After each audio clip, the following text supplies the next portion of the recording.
மாண்புமிகு முதலமைச்சர் அவர்கள் அதிமுக கூட்டணி வைப்பதற்காக சில நிபந்தனைகளை அவர்கள் ஏற்றுக்கொள்வார்களா என்ற கேள்வி வைத்திருக்கிறார். மாநிலத்தினுடைய முதலமைச்சர் அவர்களுக்கு நினைவூட்ட விரும்புகிறோம். காங்கிரஸ் கட்சியோடு கூட்டணி வைத்திருக்கிறார், கம்யூனிஸ்ட் கட்சிகளோடு கூட்டணி வைத்திருக்கிறார். கச்சத்தீவு விவகாரம், ஏன் நீட் தேர்வினை கொண்டு வந்த போது அங்கு ஆட்சி அதிகாரத்தில் இருந்தது யார்? கச்சத்தீவை கொடுத்த போது அது யாரால் கொடுக்கப்பட்டது? இந்த விஷயங்கள் எல்லாம் இன்னும் மக்களுக்கு தெளிவுபடுத்தணும். அது மட்டுமல்ல, முல்லை பெரியாறு பிரச்சனை, ஆனைமலையாறு நல்லாறு பிரச்சனை, ஏன் எங்கள் பகுதியில் இருக்கக்கூடிய சிறுவாணி அணை பிரச்சனை, இவற்றையெல்லாம் கூட்டணியில் இருக்கின்ற கம்யூனிஸ்ட் கட்சிகளோடு அவர் பேசி விவாதித்து தமிழக மக்களுக்கு அவர்கள் வாயிலாக நாம் எதிர்நோக்கி இருக்கின்ற முடிவுகளை தர விரும்புகிறாரா? அப்போது இந்த கூட்டணியை பற்றி அவருடைய நிலைப்பாடு என்ன?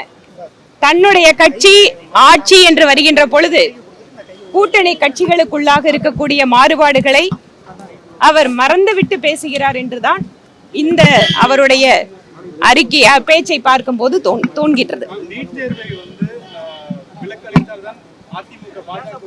அதுக்குதான் பதில்.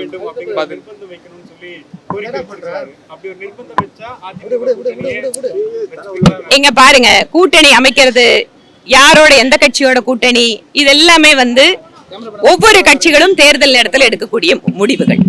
அதனால அவருக்கு, முதலமைச்சர் அவர்களுக்கு இப்ப ஒரு பதற்றம் வந்திருக்கு. எதிரணியில் இருக்கின்ற கட்சிகள் எல்லாம் ஒருவேளை ஒன்னா சேர்ந்துருவாங்களோ அப்படிங்கிற ஒரு கவலையில மற்ற கட்சிகள் கூட்டணி வர்றதுக்கு இவரையே நிர்பந்தத்தை சொல்லிட்டு இருக்காரு. அந்தந்த கட்சிகள் அதை முடிவு பண்ண வேண்டிய விஷயம். அப்படி பார்த்தால் இவருடைய கூட்டணிக்குள்ளாக இருக்கின்ற கட்சிகளுக்கு எல்லா விஷயத்திலையும் ஒற்றை கருத்து இருக்கா அப்படிங்கறத அவர் தெளிவுபடுத்தணும்.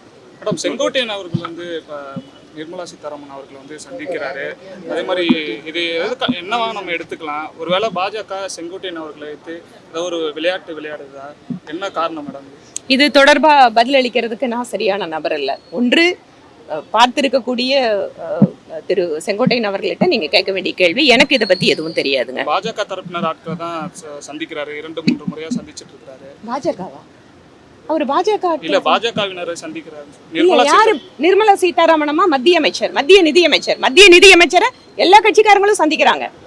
இங்க கூட திரு விசிகாவினுடைய தலைவர் திரு திருமாவளவன் சந்திக்கிறாரு. காங்கிரஸ் கட்சியிலிருந்து நிறைய பேர் சந்திக்கிறாங்க. நிதியமைச்சரை திமுக காரங்க கூட தான் சந்திக்கிறாங்க. அவங்கள யார் வேணாலும் சந்திக்கலாமே. பாதகம் செய்பவரை கண்டால் நாம் பயம் கொள்ளலாகாது பாப்பா. மோதி மிதித்து விடு பாப்பா, அவர் முகத்தில் உமிழ்ந்து விடு பாப்பா. அண்மை செய்திகளை உடனுக்குடன் தெரிந்து கொள்ள இணைந்திருங்கள் எம் நாடு தொலைக்காட்சியுடன்.